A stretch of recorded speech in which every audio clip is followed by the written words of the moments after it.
Trump's a VP pick, J.D. Vance, Mike Baker. Was this a surprise to you? What are your thoughts about Mr. Vance? Yeah, not a surprise. I think it's a solid choice. Look, he's a veteran. He's got 3 kids. They're very young. That's what everybody says. This is we're joking about this when the media doesn't know who he is, and then they get this little checklist. They go, "Oh, he's a lawyer. He's a vet. He's got 3 kids."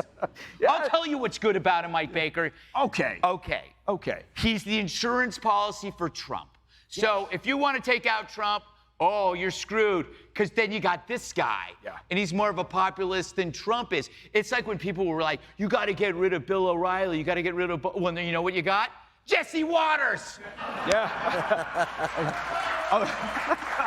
Although, I feel the same way about Biden. You take out Biden, you got Kamala Harris. So, yeah, that's true. You know, you got it, but for different reasons. No, I think it's a great choice. I think it's solid. He's been obviously a staunch supporter, and so it's a pretty powerful team. Yeah. What do you think? I mean, you know, he already had Ohio. Do you think this was strategically smart, or is it just Trump saying, "I do what I want to do. It doesn't. I don't care if this helps or hurts"? I think JD plays well in Michigan and Wisconsin and Pennsylvania. He's won statewide. In order to win statewide, in Ohio, you have cities like Cincinnati and Cleveland. I would encourage President Trump to have J.D. Vance go to all these blue areas across the country and be a force multiplier on the ticket. He's a good messenger. You can send him into hostile media. You can ask him the toughest questions. He'll give you a great, likable response. He's smart. Yeah, he is a vet. He hasn't forgotten where he's come from. He's a successful entrepreneur. He started with nothing. He was in poverty. Mm-hmm. And he hasn't forgotten what he had to do to earn this opportunity. And I think that he is going to represent the little people across this country. I think that middle-income Americans from coast to coast, as they get to learn more about him, I think that they will love and appreciate the fact that they will have representation in the vice presidential office that they do not have with Kamala Harris. Does he have kids, Lee?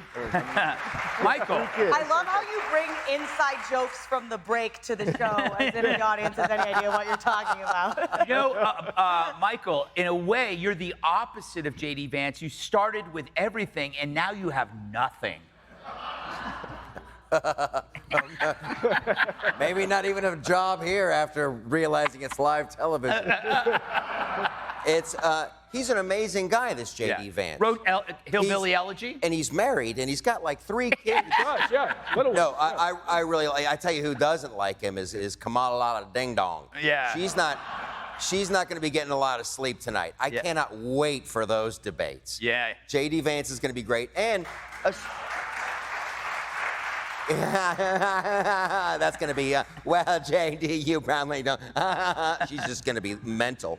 And Trump's he's going to save a fortune on the banners and everything, because you can just replace a couple of letters from Pence to Vance. So America is going to save a lot of money. He probably did the estimates on that. Okay, you lose a B, you use Okay, B you and put an in the E. P, take the E out. Let's go Vance. Yeah. So, Kat, okay, J.D. Vance, very vocal anti-Trumper in 2016, as was I, right? And I think part of it is the Dems and the media are criticizing him for that, but it kind of shows you that Trump is not the man of vengeance.